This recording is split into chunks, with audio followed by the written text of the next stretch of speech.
Hello, everyone, and welcome back to the Inclusive Voice. Today's topic is let's talk toileting, understanding readiness and not rushing the process. If this is your first time with me on my presentation, I'm really pleased you're here. Hi, how do you do? If you've been here before, welcome back. You already know there are two things I don't spend much time on: fancy editing and pretending parenting is easy.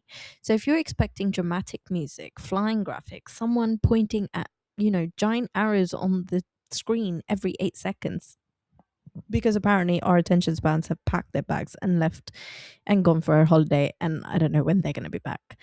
I'm afraid you are going to be disappointed. My editing budget currently stretches to a PowerPoint and blind optimism.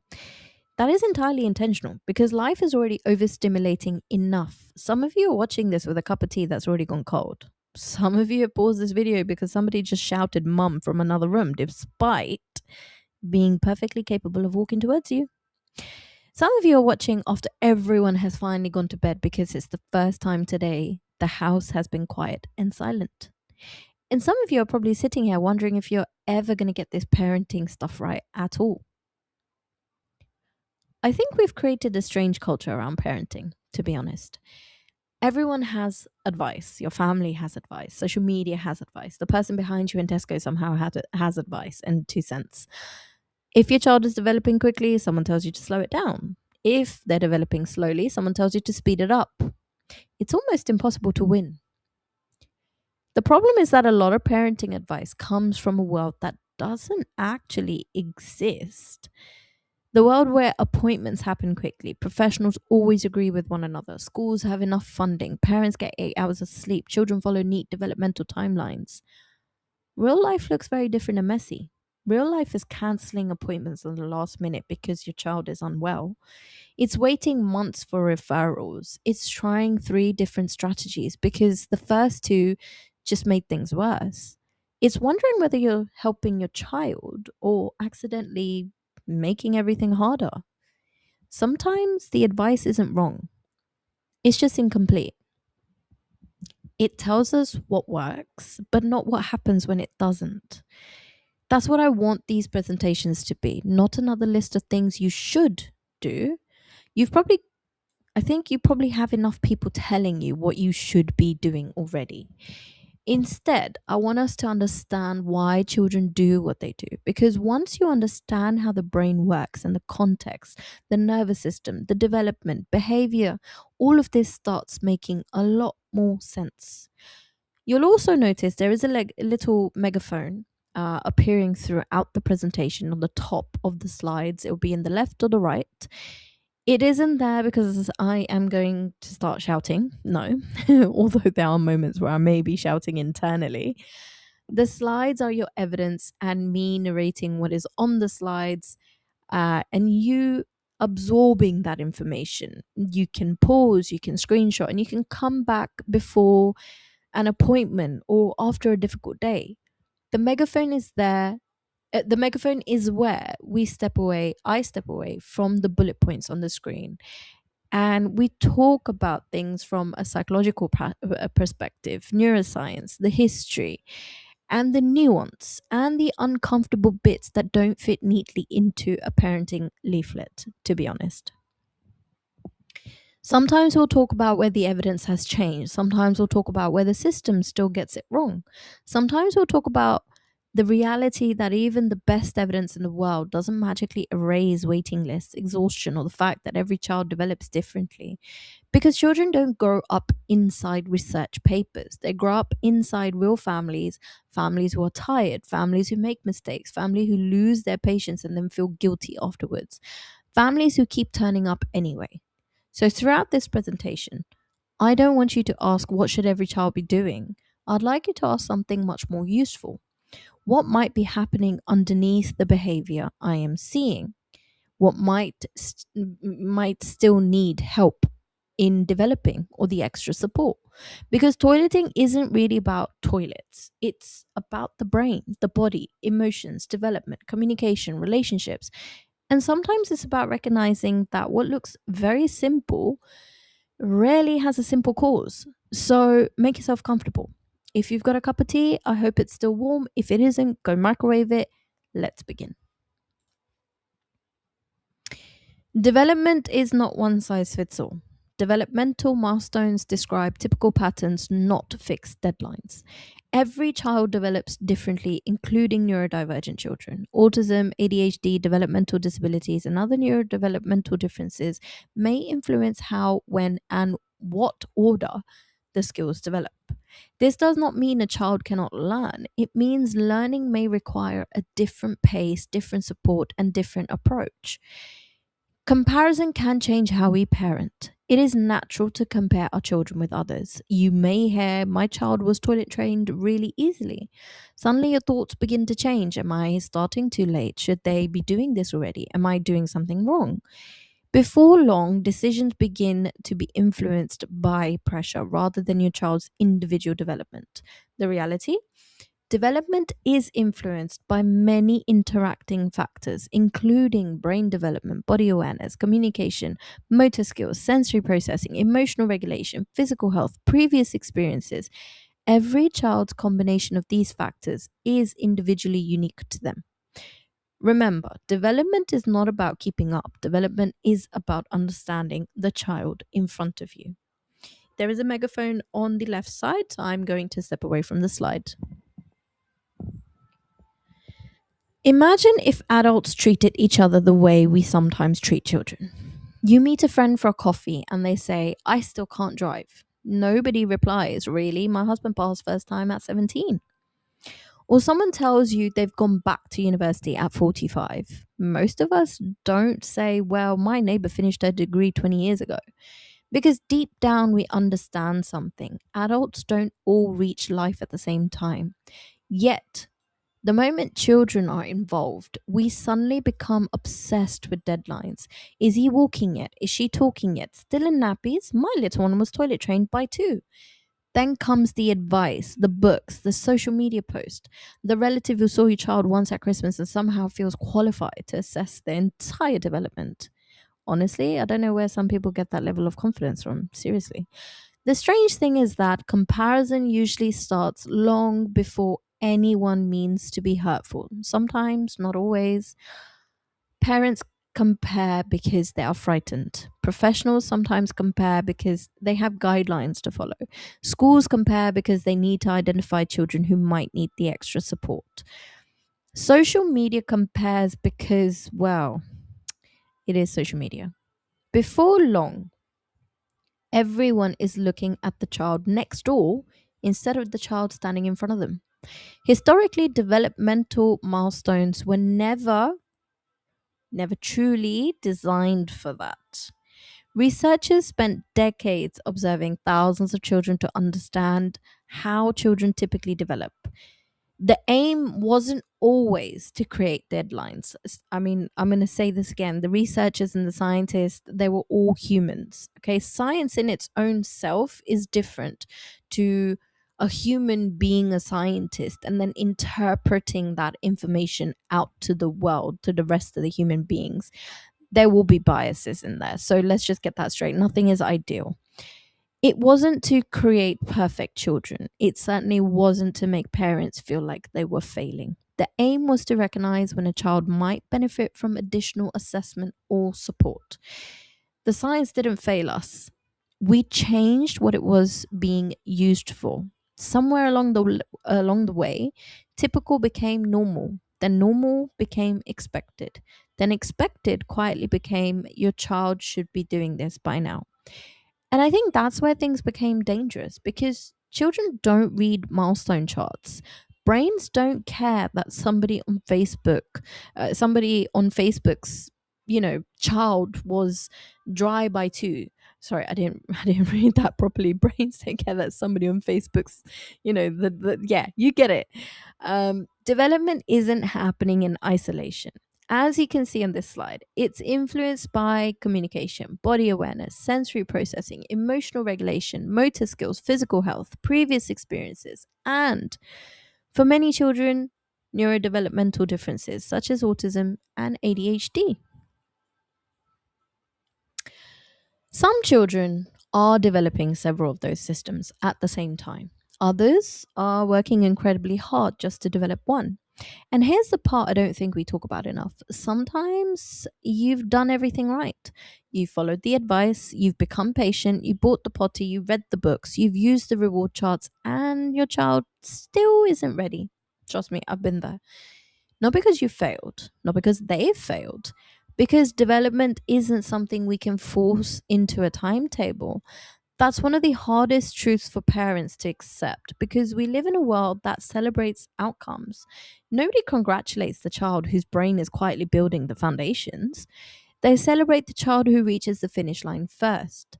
But neuroscience reminds us that the foundations matter far more than the timing. So perhaps instead of asking why isn't my child there yet, we could ask what is my child's brain working on right now? Because the child in front of you isn't competing with anyone else. Only the adults are. And I think if we stop racing our children against one another, we'd probably understand them a lot better. Understanding interoception and the body. Interoception is often described as the brain's eighth sense because it helps us detect, interpret, and respond to signals coming from inside our body. What is interoception? Interoception is the brain's ability to receive, process, and interpret signals coming from inside the body. These internal signals include bladder fullness, bowel pressure, hunger, thirst, pain, temperature, heart rate, breathing. Interoception helps us recognize, interpret, and respond to our body's internal needs. What happens inside the body? Specialized receptors within organs such as bladder and bowel detect changes, including pressure and stretch. These signals travel through nerves and the spinal cord to the brain. One of the key brain regions involved is the insular cortex. It works together with other brain networks, including regions involved in attention, emotion, and decision making, to interpret these internal body signals. The brain then combines this information with attention, memory, and previous experiences to decide whether the action is needed. So, I have a little example. It's very, very simple. I'm not going to read it out to you, but I'm going to just allow your brain to process that as step by step. So, you have multiple things there with the arrows pointing downwards. So, your brain goes from one step to two, step three, and four. Now, when interoception is less accurate, if the internal body signals are processed differently, a child may notice the urge very late, not recognize what the sensation means, confuse it with another feeling such as anxiety or stomach discomfort, rely on prompts from adults, experience unexpected accidents. Why this matters? Successful toileting depends more on the bladder and bowel control. The brain must recognize, interpret, and respond to the internal body signals before a child can act on them. Children develop these skills at different rates. There is a megaphone in the corner in the right side, so I am going to step away from the slide itself.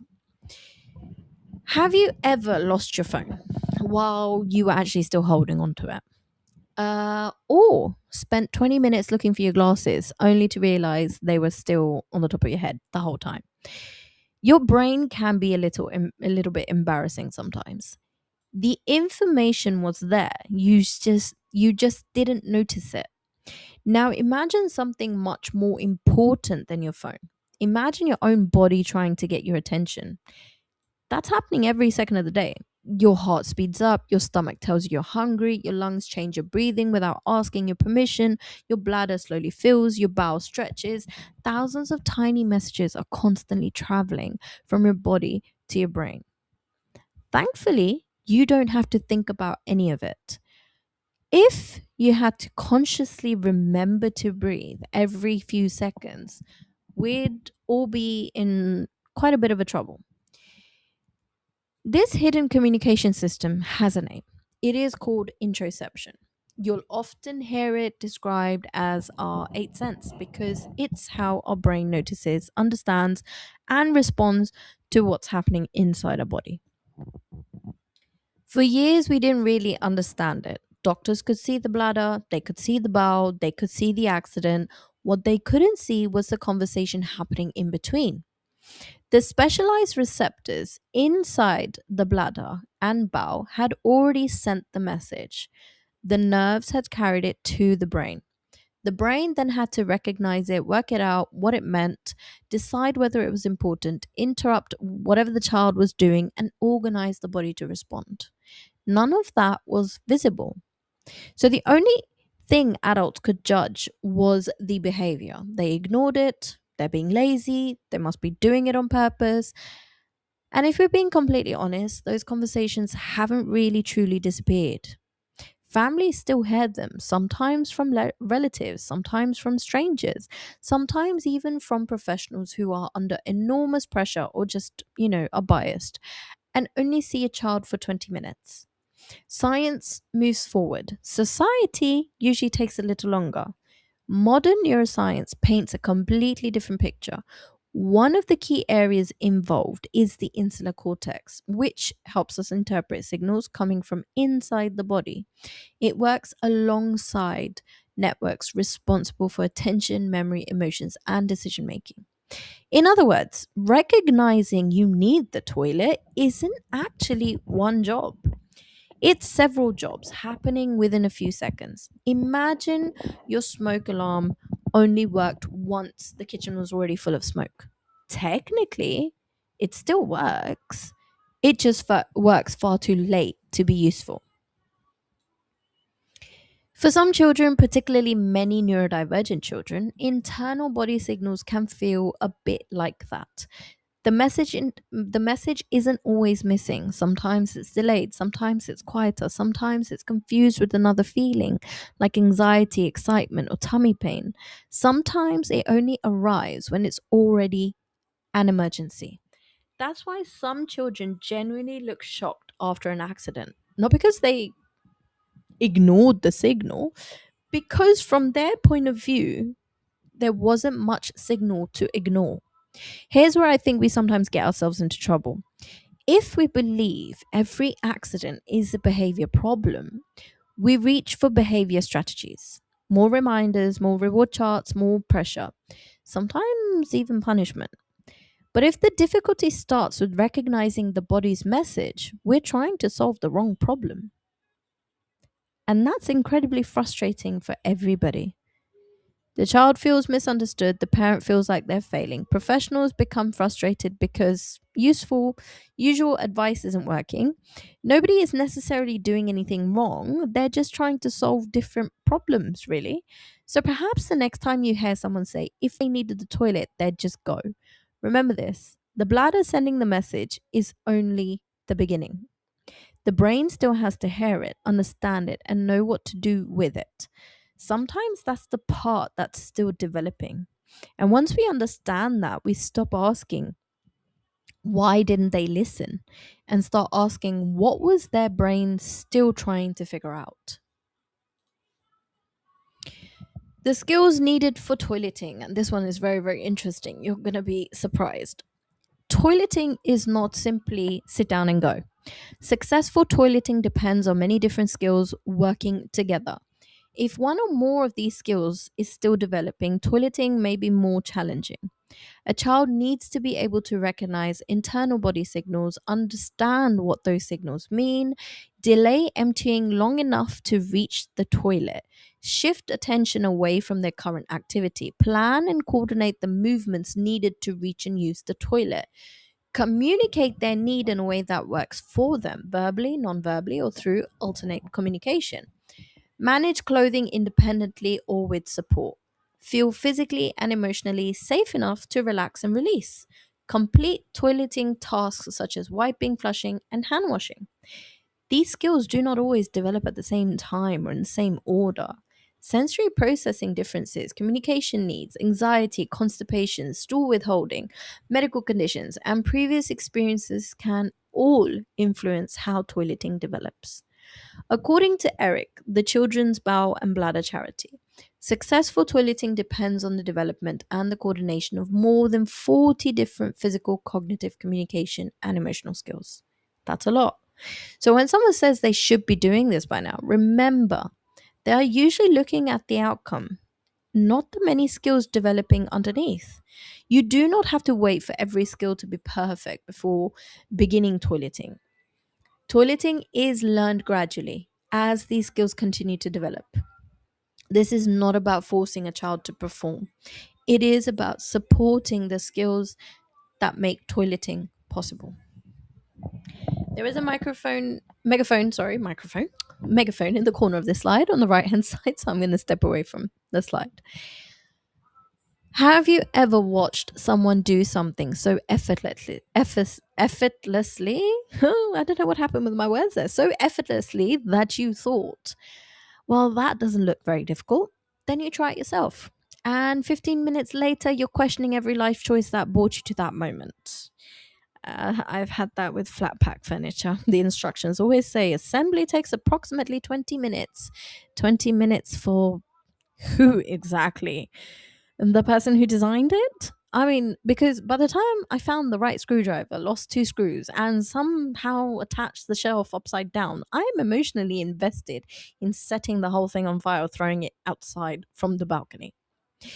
The finished bookshelf looks simple. Building it isn't. Toileting is exactly the same. From the outside, it looks like one skill: sit down, wee or poo, flush, wash your hands, simple. That's all we see.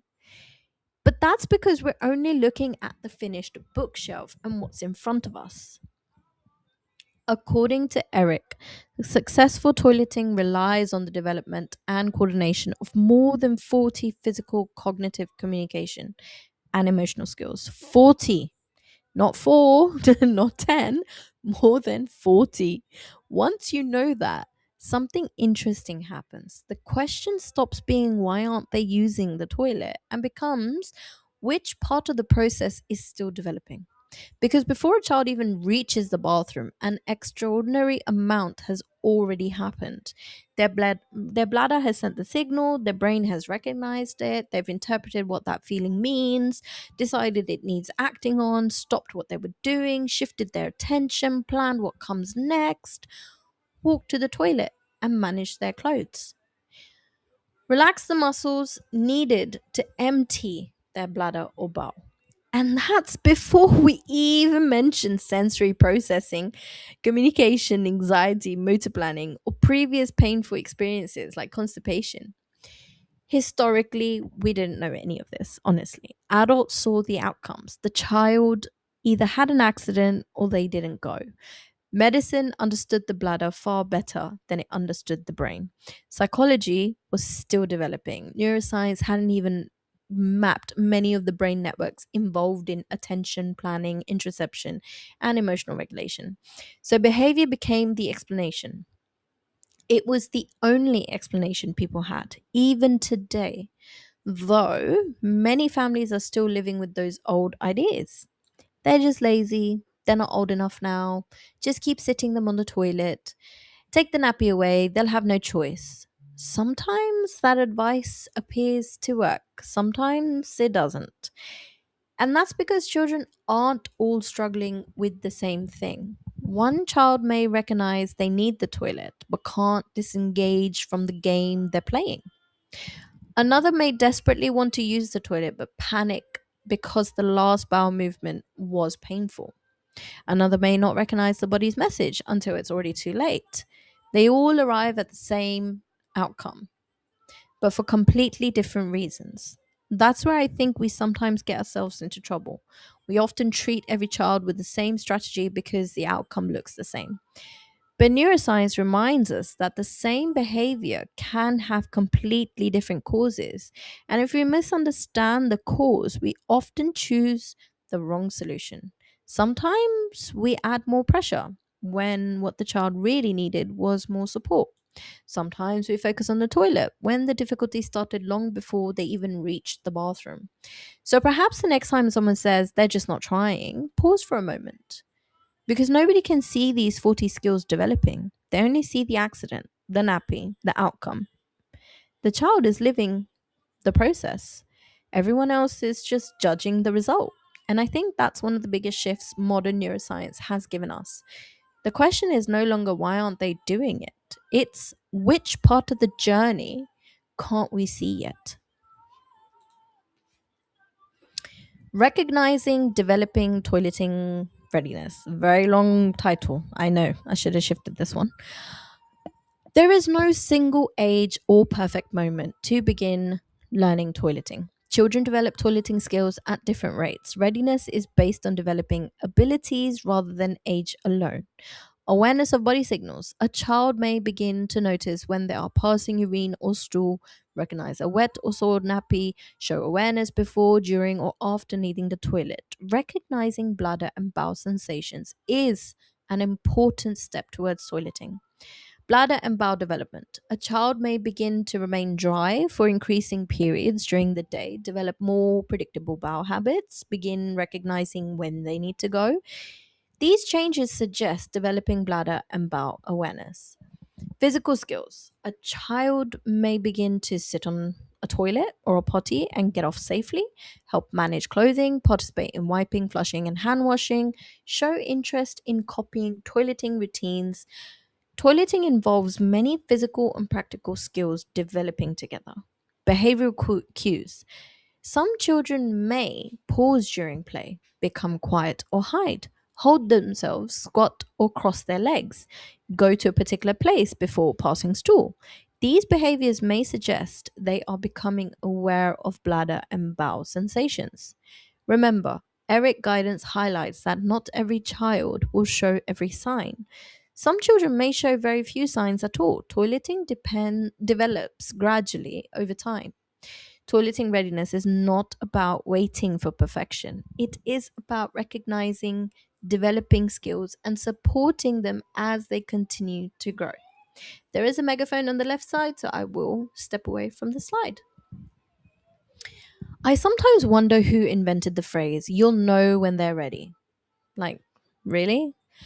Because I've spoken to hundreds of parents, and most of them are sitting there thinking, will I?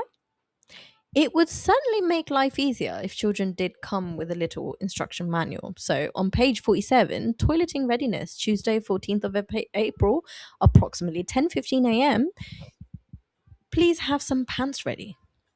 Instead, what actually happens is your mum says they're ready. Nursery says they should have started already. Facebook says their child trained themselves over a long weekend. Your neighbor swears by sticker charts. Someone else tells you chocolate buttons. Somebody on TikTok insists nappies are the entire problem. And before you have even started, you already feel like you're behind. That's the part I don't think we talk about enough. Parents aren't just trying to understand their child, they're trying to ignore everyone else's opinions at the same time. And it's very hard, it's very overwhelming.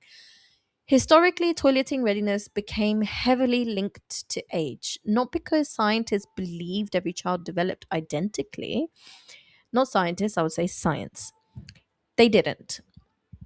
Developmental milestones were always intended to describe what was typical across a large group of children, helping professionals recognize when extra support might be needed.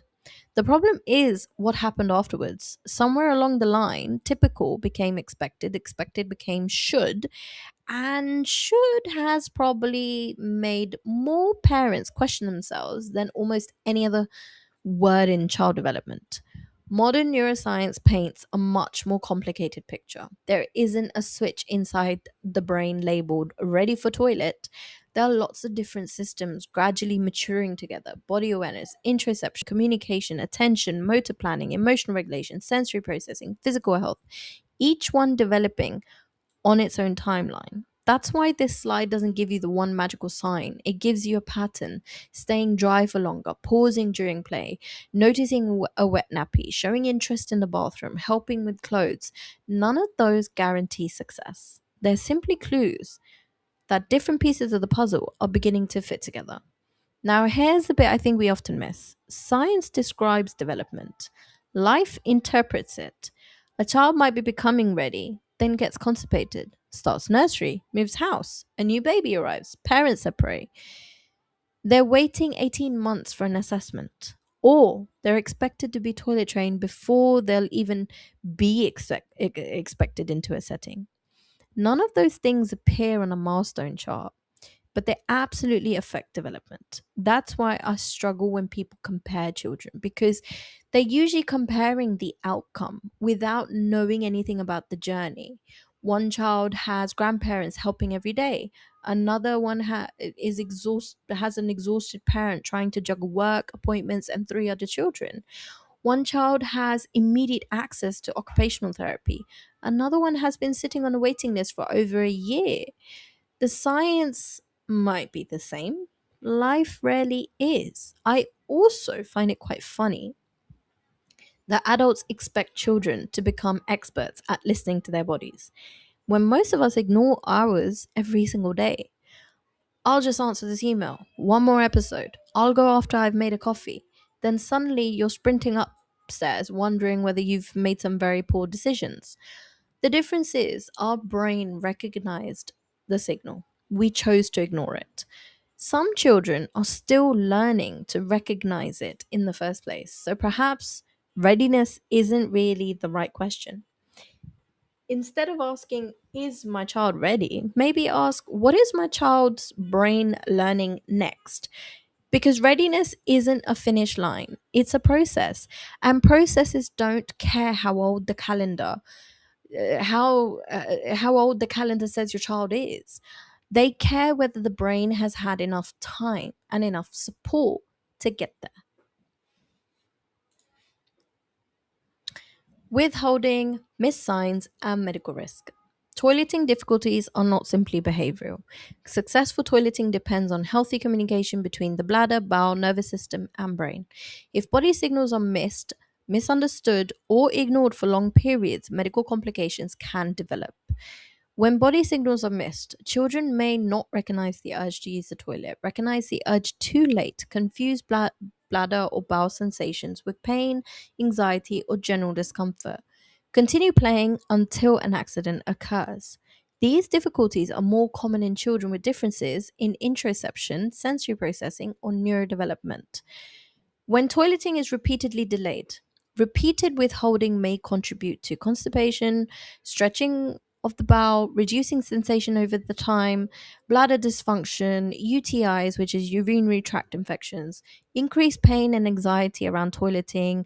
Without appropriate support, these difficulties can become persistent or chronic.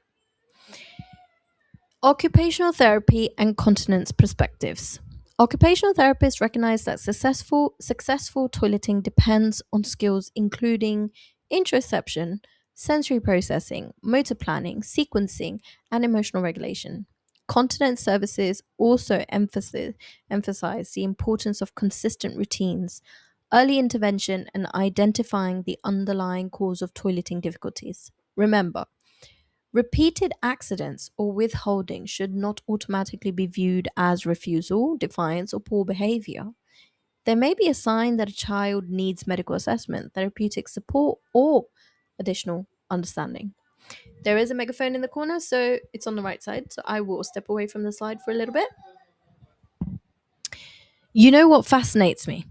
Two people can watch exactly the same child and walk away with completely different explanations. One person sees a child who's being difficult, another sees a child who's frightened. One sees laziness, another sees constipation. One sees bad behavior, another sees biology. The child hasn't changed, only the explanation has.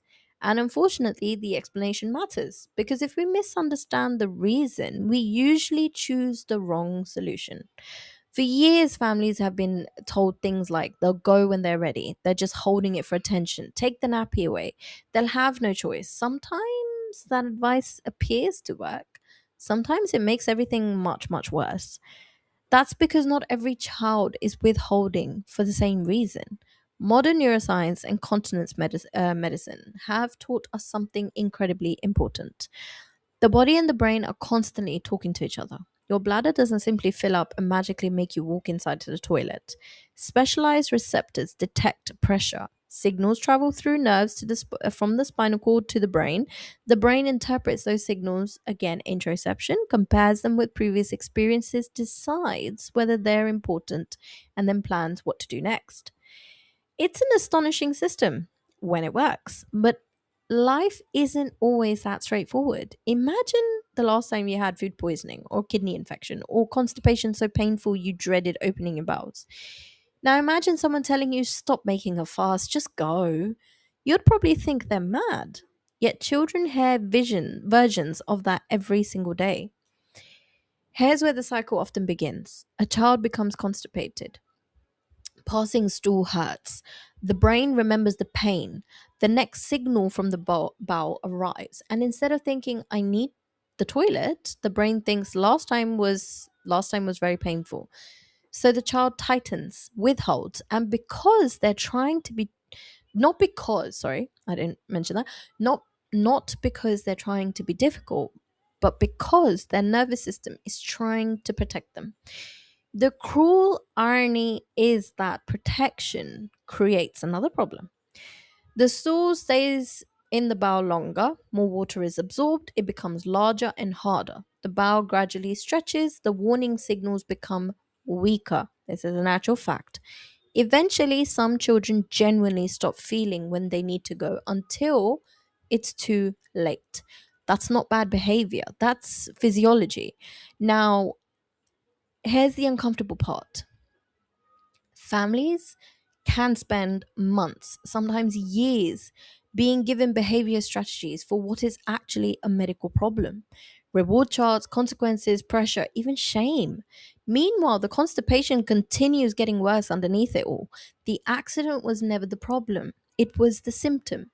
And this is where I think we still have a lot of work to do. The science has moved on, it's gone way past us.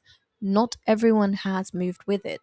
Children are still called lazy. Parents are still blamed for not being consistent. I mean, you'll see it everywhere now.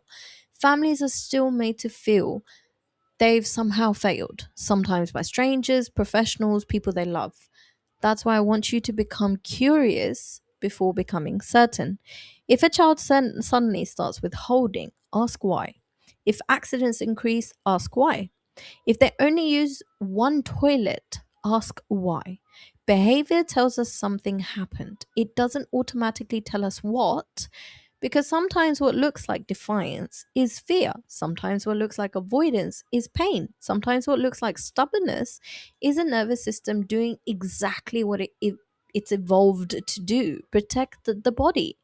And I think that's one of the biggest shifts modern neuroscience has given us. Stop asking, what's wrong with this child? Start asking, what has this child's body been trying to say that nobody has understood yet? Because once you ask that question, you are no longer fighting the child. You're finally investigating the problem. How to start toileting support. Toileting is best introduced as gradual learning process rather than one-time transition. Every child develops at their own pace, and support should be adapted to the individual needs. Observe before you act. Notice when your child naturally wheezes or poos. Look for body signals and behavioral cues. Identify patterns before changing routines. Build your approach around what you observe. Build predictable routines, not pressure. Introduce regular toilet and potty opportunities. Use natural points during the day, after meals, before bath, before bed. Keep routines calm and consistent. Support body awareness, which is interoception. Help your child connect body sensation with toileting. Narrate what you observe using simple, consistent language. Avoid expecting your child to always tell you. Awareness develops gradually over time. Break it down into smaller steps, which is an OT approach. Sitting on the toilet, managing clothing, wiping or washing, flushing and hand washing. Practice one skill at a time if needed. Occupational therapy often teaches toileting as a sequence of smaller skills rather than one single skill task. Make the environment safe and comfortable. Ensure feet are well supported with a squatty potty. Help your child feel physically stable. Reduce sensory discomfort where possible. A stable and comfortable position supports successful toileting, but also, I'd like to put the environment, I forgot to put that in here. A calm environment also contributes to a successful toileting.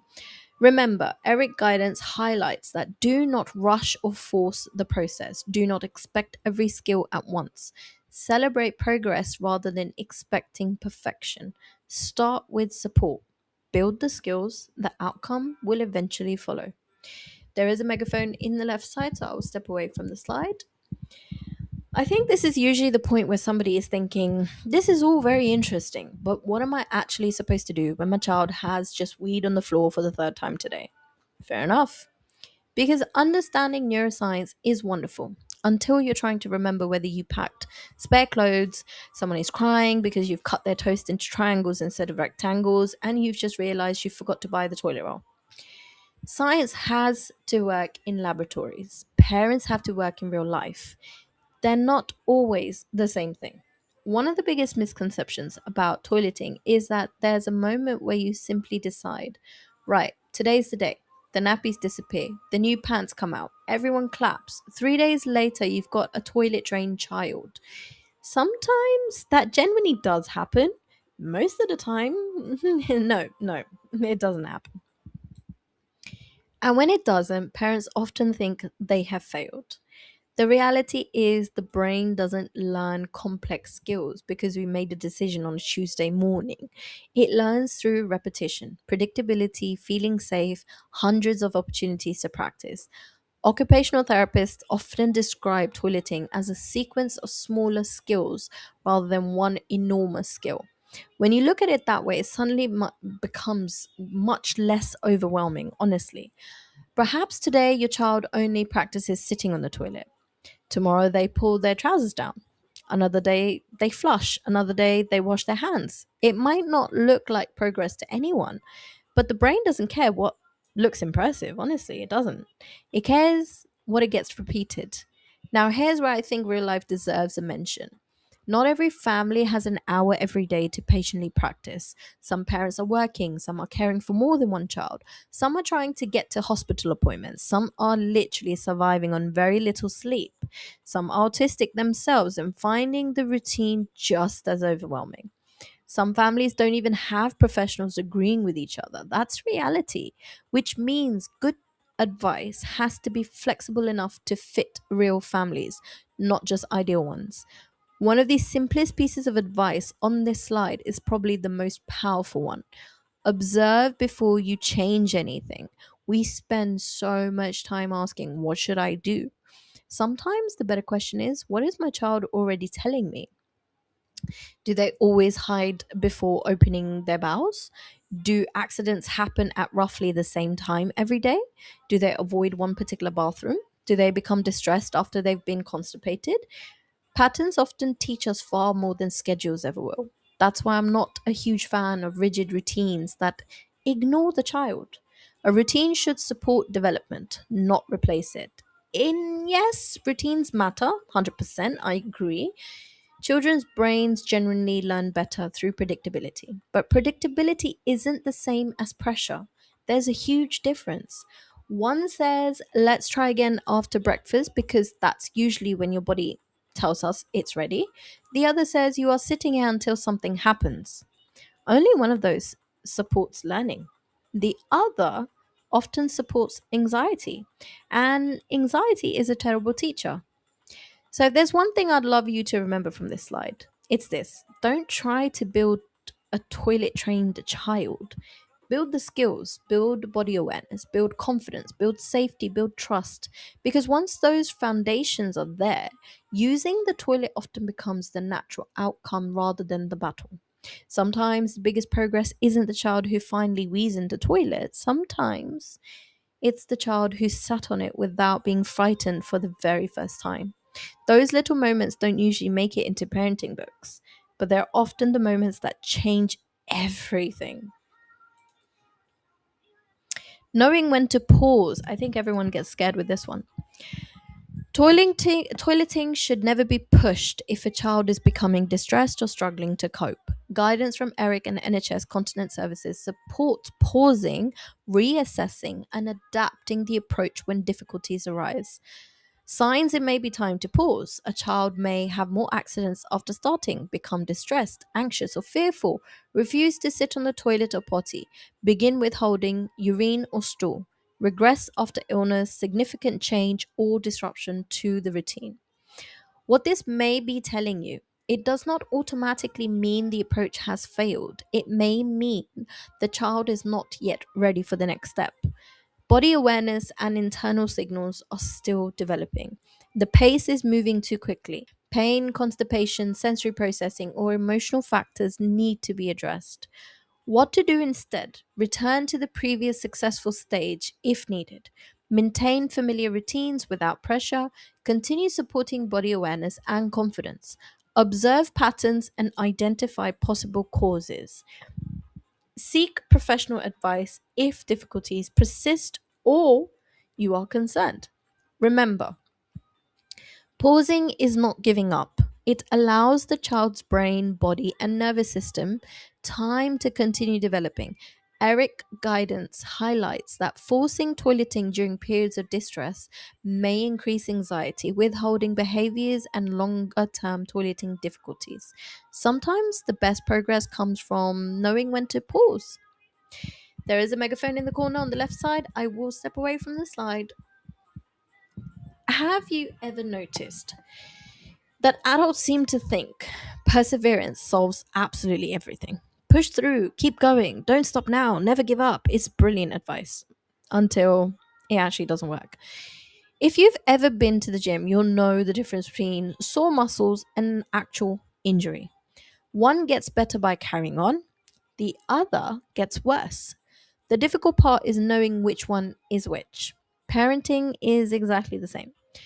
Somewhere along the way, we've created this idea that once toilet training starts, there's no going back. You buy the pants, pack away the nappies, tell the nursery, tell the grandparents, mentally prepare yourself. Then 3 days later, your child starts having accidents. They cry when you mention the toilet. They begin withholding. Suddenly, everyone has advice. Don't give in now. They'll never learn if you stop. You're confusing them. And because every parent wants to do the right thing, many keep pushing, even when every instinct is telling them something isn't right. This is where I think science and real life have drifted apart. For years, success was measured by one question: is the child toilet trained? Very few people stop to ask, how did they get there? Or perhaps more importantly, what did it cost them to get there? Because children can learn through confidence or they can learn through fear. Those are not the same thing. Modern neuroscience tells us that the brain learns best when it feels safe enough to explore, make mistakes, and try again. Stress isn't always the enemy. A little challenge helps us grow, but prolonged distress changes how the brain learns. When a child becomes frightened, overwhelmed, or starts associating the toilet with pain, the nervous system shifts from learning to protecting. That's why this slide matters. Sometimes more accidents don't mean you're doing something wrong. Sometimes refusal isn't stubbornness. Sometimes withholding isn't manipulation. Sometimes your children's brain is simply telling you, this is too much for me right now. The uncomfortable reality is that many families don't feel they have the permission to pause. Nurseries have expectations, schools have expectations, relatives have opinions, parents compare themselves to everyone else. Some families have waited months for support and feel they cannot afford to lose any progress. So instead of slowing down, they keep pushing. Unfortunately, pressure often creates exactly the thing everyone is trying to avoid: more anxiety, more withholding, more constipation, more accidents. It's a cycle. That's why Eric and NHS Continence Services recommend something that can sound surprisingly radical and opposite. Pause. Not because you failed, not because you're giving up, because you are responding to the child in front of you, not the plan you made 2 weeks ago. I actually think some of the best parenting decisions look like failure from the outside. Putting the nappies back on for a while, cancelling the plan, taking a step back, waiting until the constipation is treated, waiting until life becomes a little calmer. To other people, it can look like you've lost progress. Sometimes it's exactly what protects it. So perhaps the question isn't, how do I keep going? Perhaps it's, what is my child telling me that I'm too busy trying to fix? Because there's a huge difference between giving up and giving a child's brain the chance to feel safe enough to learn again. Sometimes the bravest thing a parent can do is ignore the pressure around them and listen to the child sitting in front of them. And before I go to the next slide, I will give you my own personal experience. I have had to pause with my 3 year old. And honestly, I was in the same boat. I was thinking, well, wait, hang on, I'm not supposed to. No, no, no, I should keep going. But I paused because I realized there was a connection missing. He knew what a toilet was, he was comfortable with toilets, all of that built the other skills that go around it. The thing was, the disconnection was of him quickly going or holding it enough to reach to the toilet. Now, he'd had multiple accidents on the floor. I didn't want him getting scared of those accidents. I didn't want him to feel like he was a bad thing to do, which actually does sometimes happen naturally. It doesn't mean parents are doing anything. So I genuinely stopped and I said, you know what? I'm going to work on that because that part is disconnected. That part, that listening, it's more like listening skill is not fully there. Um, and you know what? I put it back on. He went to nursery. We had another 2 weeks off, and he said by himself, I don't want the nappy anymore. And he doesn't wear the nappy. He is fully toilet trained. He knows what to do.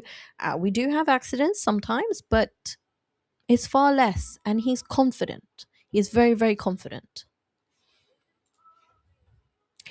When to seek professional advice. Toileting difficulties can sometimes be linked to underlying medical, developmental, sensory, or neurological factors. Guidance from NHS Continence Services, pediatric professionals, occupational therapists, and ERIC highlights the importance of recognizing concerns early on. Bladder and bowel red flags, all children, regardless of neurodevelopmental differences. Speak to a healthcare professional if your child has ongoing constipation or infrequent bowel movements, pain when passing urine or stool, blood in the urine or stool unless already assessed, frequent accidents after a period of dryness, persistent withholding of urine and stool, very large stools or ongoing discomfort when opening their bowels, recurrent urinary tract infections, which is UTIs. These may indicate an underlying bladder or bowel condition that requires assessment. Additional considerations. Some children may also experience little or no awareness of being wet or soiled, difficulty recognizing or responding to body signals, which is the interoception, strong sensory aversion to the toilet, noise, smell, lighting, seat, or environment, significant distress or anxiety around toileting, rigid behaviors or refusal linked to changes in routine. These may indicate differences in sensory processing, body awareness, or development, and may benefit from further assessment. When to seek medical advice. Arrange an appointment if symptoms continue or become worse. Toileting difficulties are affecting your child's well being or daily life. You suspect constipation, pain, or recurrent UTIs. Your child is regularly withholding urine or stool. Progress has stopped despite consistent support. You have concerns about your child's development or health. Who might help? GP, which is your first point of contact, and referral if needed. Pediatric continence services, assessment, and bladder and bowel support. Occupational therapist, sensory processing, interoception, and functional skills. Pediatrician, development and medical assessment. Pediatric urologist, specialist bladder assessment where appropriate. And this, before I go further, pediatric urologist is the person who will check if the urinary tract isn't working correctly. Pediatric gastro, I never know how to say this name, gastroenterologist, a specialist bowel assessment where appropriate. Remember, early support can prevent small difficulties becoming bigger ones. If something doesn't feel right, trust your instincts and ask for help. There is a megaphone on the left side, so I will step away from the slide. Have you ever noticed how quickly we tell ourselves, it's probably nothing, we do it all the time? The funny noise the washing machine has started making, that ache in your shoulder that's apparently been there for 6 months, the warning light in your car that you've decided is more of a suggestion than an instruction. Sometimes we're right, sometimes it is nothing. Other times we wish we'd looked at it a little sooner. Parenting can feel exactly the same. Throughout this presentation, we've spoken about brain development, body awareness, sensory processing, emotions, and all of the different skills that gradually come together to make toileting possible. Most children don't need fixing, they need time, they need practice, they need adults who understand what they're learning. But there's also moments when the body quietly tells us, I think I need a little extra help. The difficulty is knowing the difference. Real life rarely makes that easy. One person says, just wait. Another says, they're old enough now. Someone else tells you they're being stubborn. Social media convinces you every other child was toilet trained before they could pronounce the word toilet. Meanwhile, you're lying awake wondering whether you're worrying too much or not enough. Historically, families often heard the same advice regardless of the problem: give it time.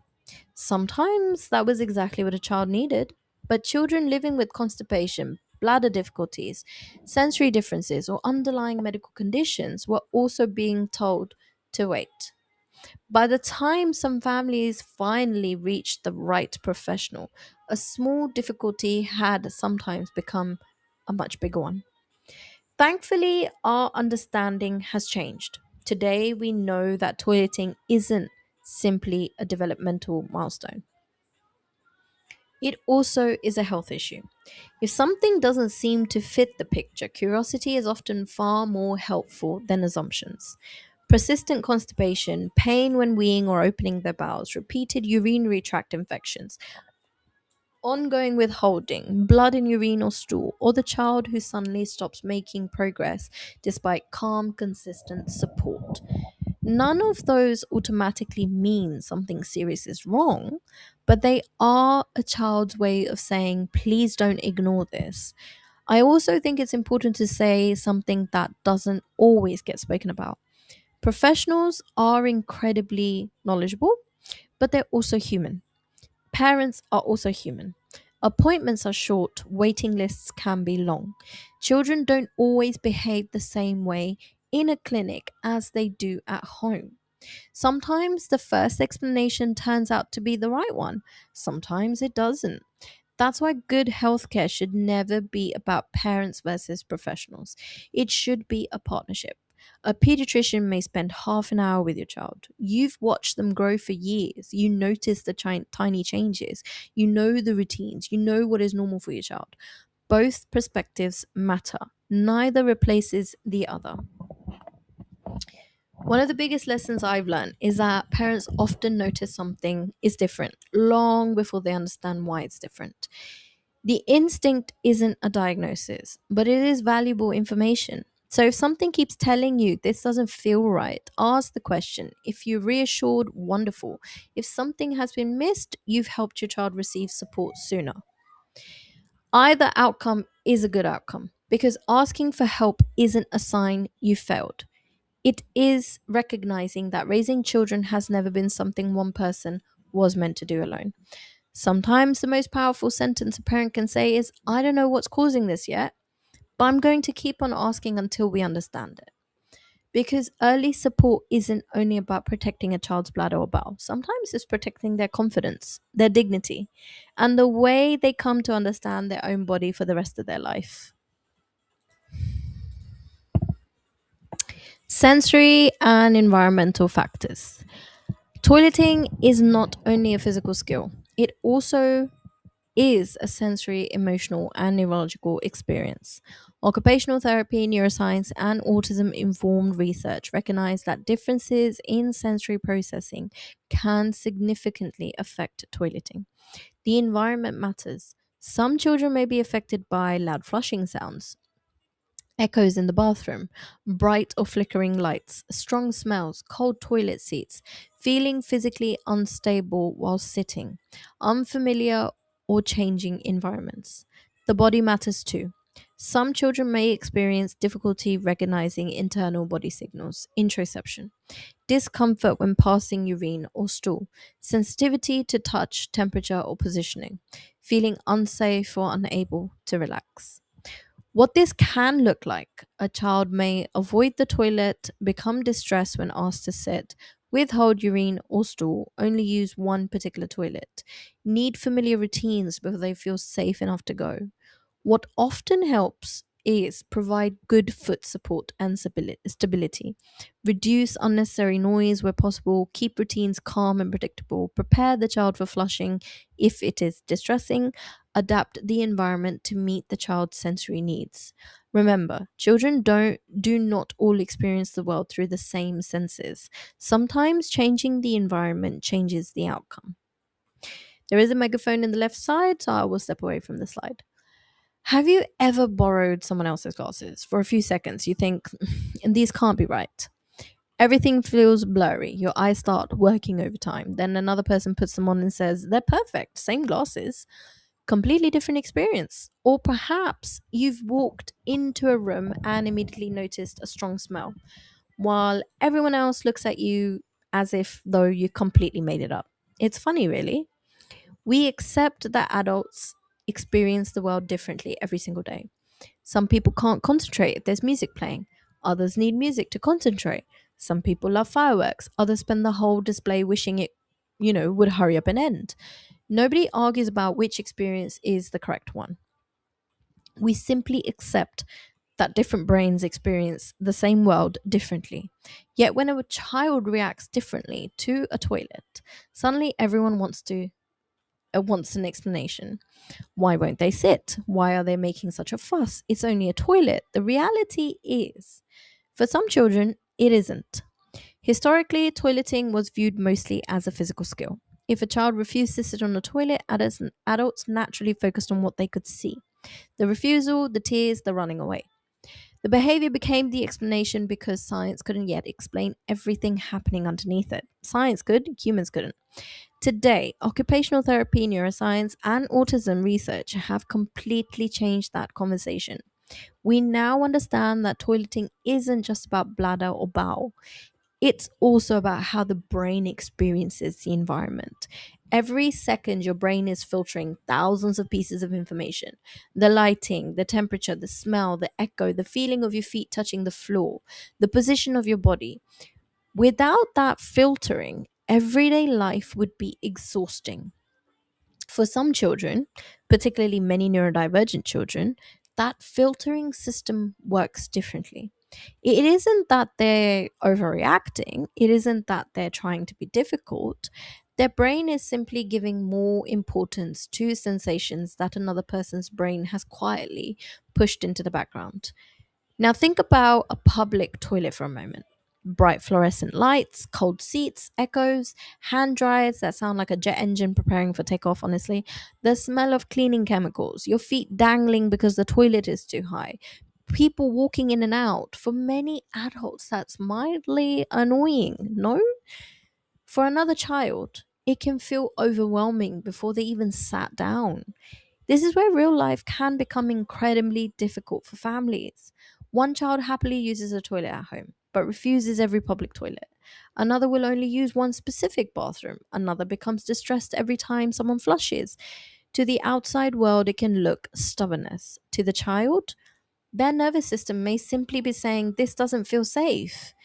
That's one of the biggest gifts occupational therapy has given us. Instead of asking, how do we make the child cope with the environment, we begin asking, how can we change the environment so the child has a better chance of succeeding and gaining resilience? Do you understand? Sometimes the answer is surprisingly very, very simple: a footstool, so they feel stable, turning off the hand dryer, warning them before flushing, using softer lighting where possible, keeping routines predictable. Small changes can completely change the experience. That isn't lowering expectations, it's removing barriers that were never part of the skill in the first place. I also think this slide reaches far beyond toileting.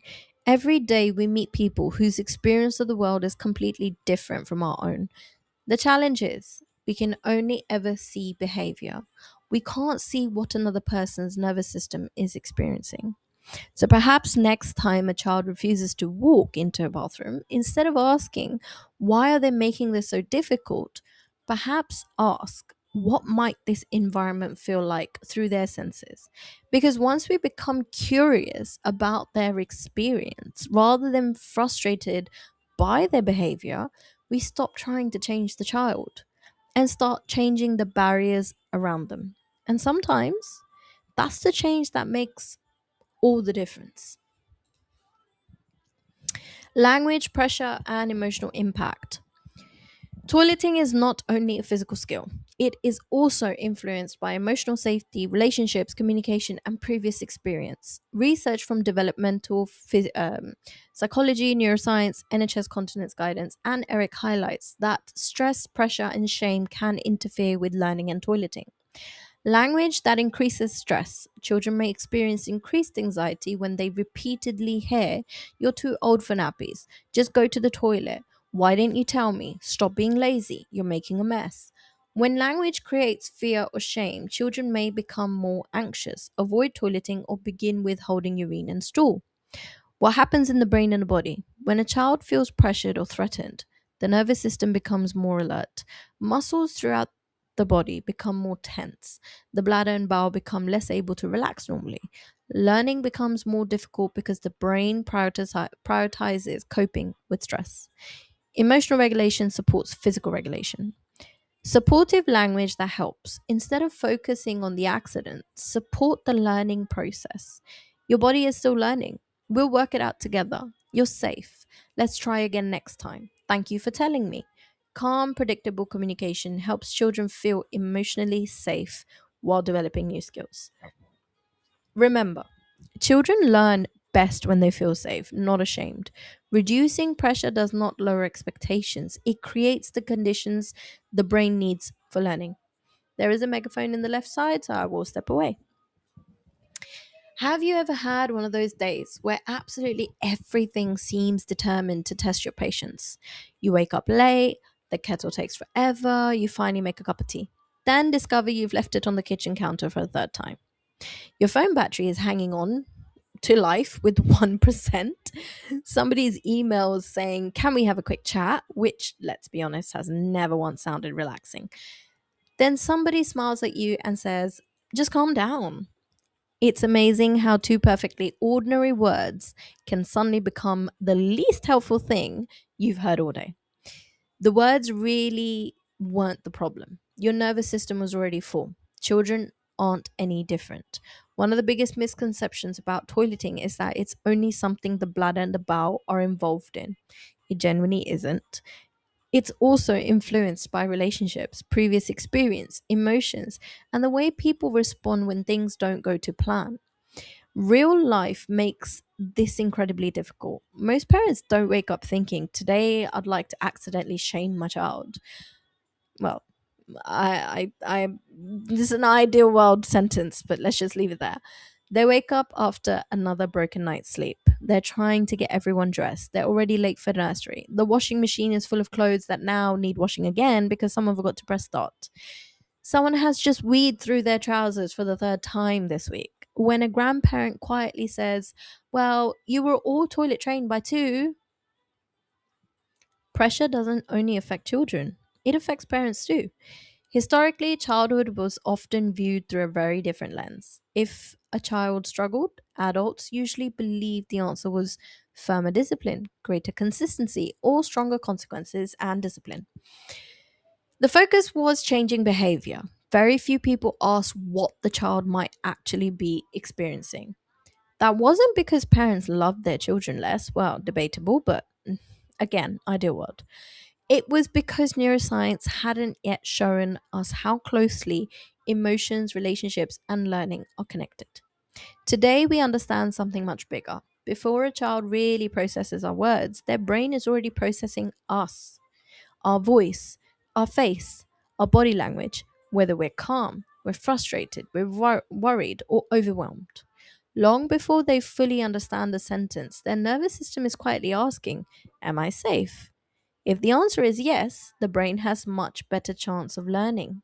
If the answer is no, the brain shifts downwards, protection instead. Muscles become tighter. The bladder and bowel become harder to relax. Attention moves away from learning and towards coping. That isn't bad behavior. It's biology doing exactly what it evolved to do: protect first, learn and listen later. It's a survival mechanism. I also think this is where parents often carry an enormous amount of guilt. We've all said something we wish we could take back. We've all lost our patience. I have too. You're not the only one. We're all apologized afterwards. That is, if you have. Welcome to being a human. One difficult afternoon doesn't define a relationship. Children don't need perfect parents. They need relationships that repair. So let's say you yelled at your child because of whatever was going on with you. As long as you sat down afterwards and you realized and you explained and you said, I'm sorry, that encouraging part is that the same science works in our favor. A child who hears your body is still learning receives a very different message from, why can't you just use the toilet? One says, you're the problem. The other says, the problem is something we'll understand together. That's a very different experience for a developing brain. Notice that none of the supportive phrases on this slide lower expectations. They don't say, never mind, don't bother learning. They simply create conditions that allow learning to happen. I think that's one of the biggest misunderstandings in parenting. Reducing pressure isn't the same as reducing expectations. It means removing barriers that stop the brain from learning in the first place. So perhaps the next time there's an accident, before thinking about reward charts, before wondering what strategy to try next, pause for a moment and ask yourself, what does my child's nervous system need to hear before their brain can learn? Because children rarely remember every sentence we say, but they remember how we made them feel. And those feelings quietly become part of how they experience learning, how they experience toileting, and eventually how they experience themselves. And this is a big, big, big one. Day versus night toileting differences. Daytime and nighttime continence develop through different biological processes. Guidance from NHS Continence Service and Eric explores that nighttime dryness is largely developmental and cannot usually be taught in the same way as daytime toileting. Daytime continence, a learned skill. Daytime toileting depends on a child developing skills such as recognizing bladder and bowel sensation, communicating or responding to those sensations, walking to the toilet and using it, practicing through routine support and repetition. Nighttime continence, biological development. Nighttime dryness depends on several body systems maturing, including increased production of antidiuretic hormone ADH, which reduces urine production during sleep. Bladder capacity appropriate for the child's age. The brain recognizing a full bladder during sleep. The ability to wake when the bladder is full. These processes develop naturally over time and vary between children. What this means, a child may be completely toilet trained during the day but still need nappies or pull ups overnight. This is a common and not regression or failure at all. Additional considerations. Some children, including many neurodivergent children, may take longer to achieve nighttime dryness because of the differences in sleep and arousal, interoception, overall developmental timing. What not to do. Avoid removing nighttime protection before a child is ready, restricting fluids inappropriately, repeatedly waking a child throughout the night as a long term strategy. That would definitely not help you. These approaches do not accelerate biological maturation and may increase stress for both the child and family. Remember, daytime toileting is primarily a learned skill. Nighttime dryness is primarily a developmental process. Support the child while the body catches up. There is a megaphone in the left side.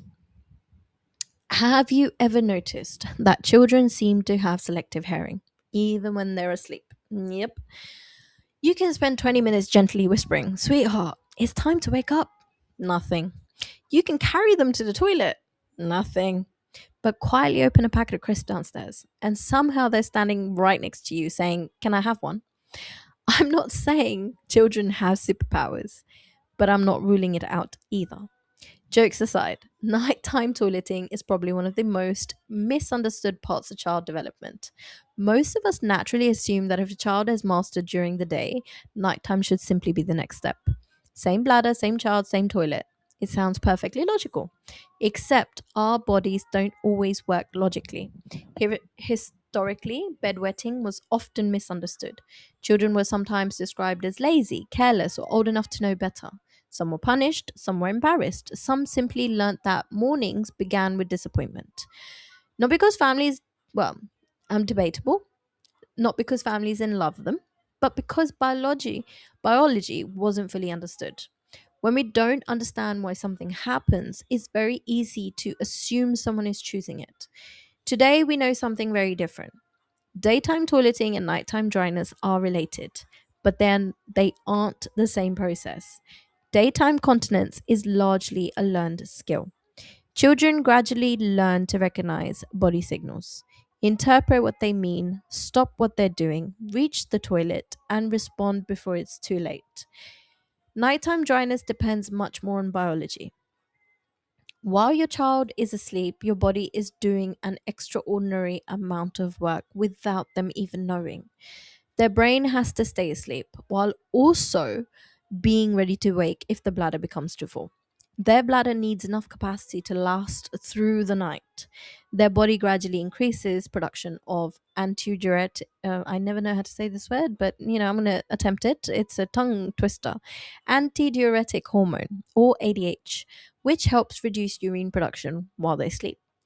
When you stop and think about it, it's actually quite remarkable. We're expecting a sleeping brain to monitor the bladder, make a decision, and wake exactly the right moment without anyone teaching it how. That isn't a skill you can simply practice over the weekend. This is also where real life can become incredibly stressful for families. Parents are often told, just stop using pull ups, don't let them drink after tea, wake them every few hours. Sometimes those suggestions are well meaning, sometimes they're passed down because that's what we did. Sometimes they genuinely help a particular child, but none of them can make a child's biology mature before it's ready. You can encourage learning, you can't rush development. For many neurodivergent children, this timeline may be even more individual. Sleep patterns may be different, body awareness may develop differently. The brain may simply need more time before those systems work together overnight. That isn't failure, it's variation.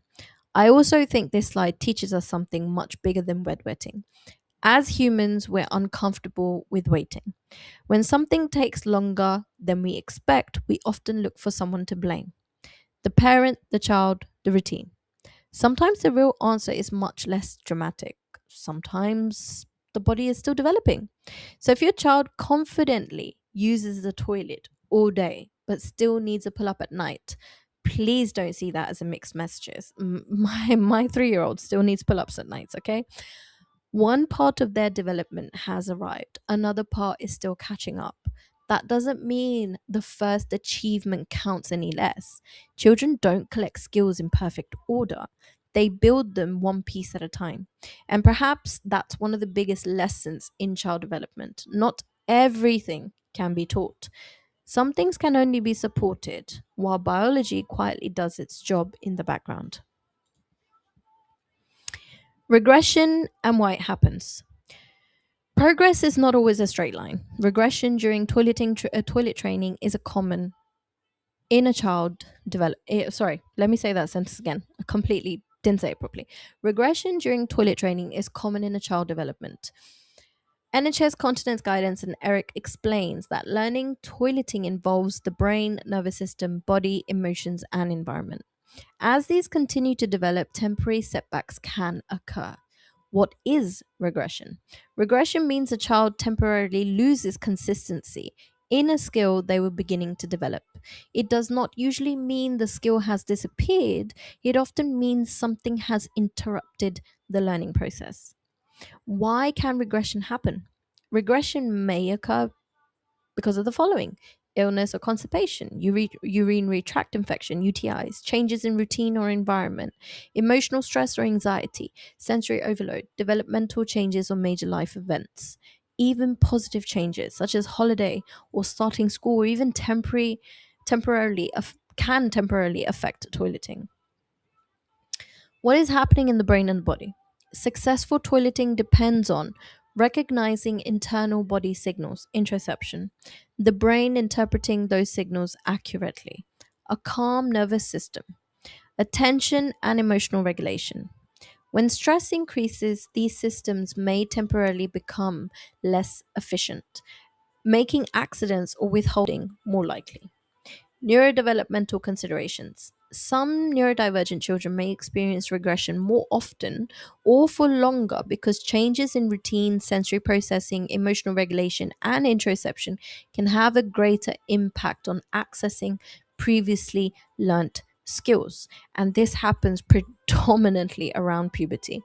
Regression should not automatically be viewed as refusal or loss of ability. What helps?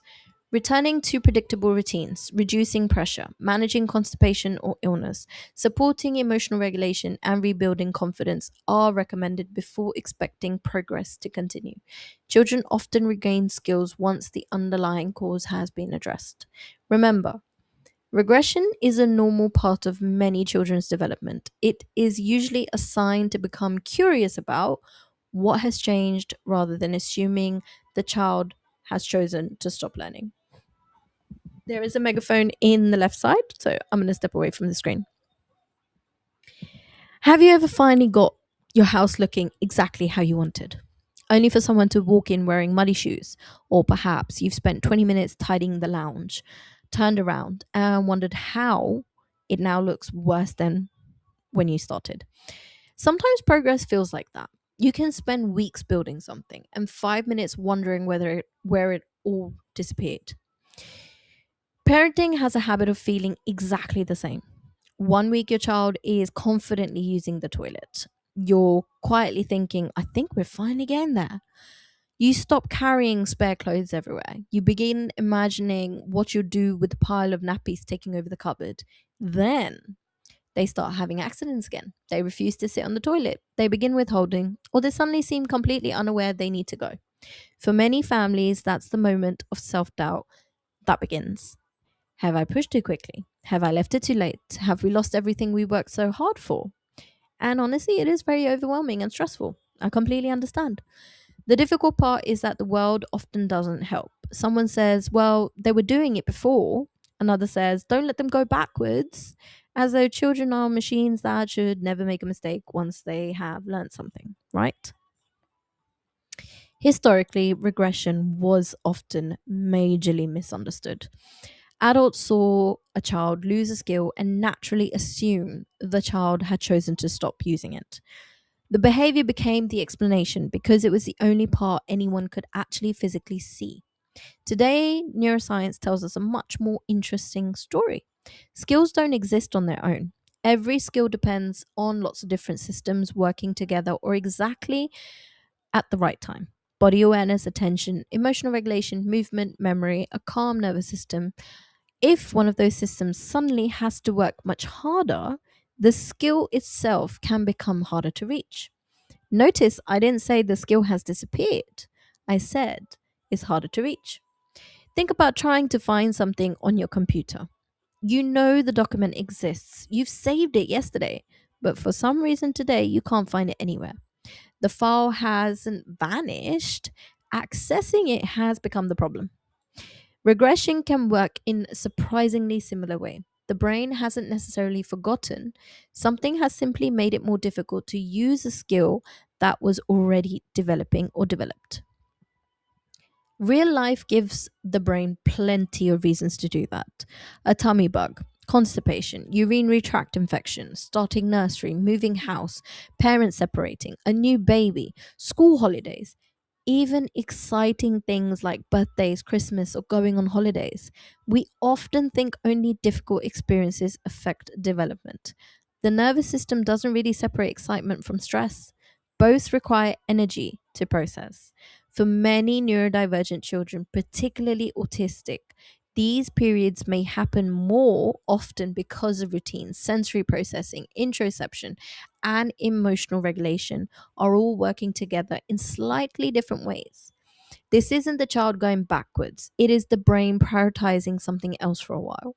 I think one of the biggest changes modern neuroscience has given us is replacing one question with another. Instead of asking, why has my child stopped learning? We begin asking, what has changed since things were going well? The question opens completely different conversations. Has something become painful? Has their routine changed? Have they been ill? Are they sleeping differently? Has something happened that nobody else has noticed yet? Regression stops looking like failure and starts looking like information. And information is something we can work with. The reassuring part is that many children regain those skills once the underlying difficulty is understood. They rarely need to begin from the very beginning. They usually need the conditions that help them succeed before. Because progress was never meant to be perfect, a perfect straight line, it was never meant to be linear. It bends, it pauses, sometimes even looks like it's moving backwards. But that doesn't mean learning has stopped. Sometimes it's simply taking a different route forwards. Thank you. All right, that's enough of my voice for today. Seriously, my mouth is so dry right now. Thank you for spending your time with me. I genuinely hope this presentation has helped you understand not just toilet training, but the incredible relationship between the brain and the body and the child development. If you found this video helpful, please do like, subscribe, and share it with another parent, carer, teacher, professional. Leave your questions or experiences in the comments below. The more we share evidence based information, the more families we can reach together. Remember, progress isn't perfect, it's not linear. Behavior is a form of communication. Curiosity will always teach us more than judgment. Every child deserves to be understood before they are expected to perform. The presentation, recommended resources, and helpful links are included in the following slide. Thank you for being part of the Inclusive Voice. Until next time, take care of yourselves and keep learning.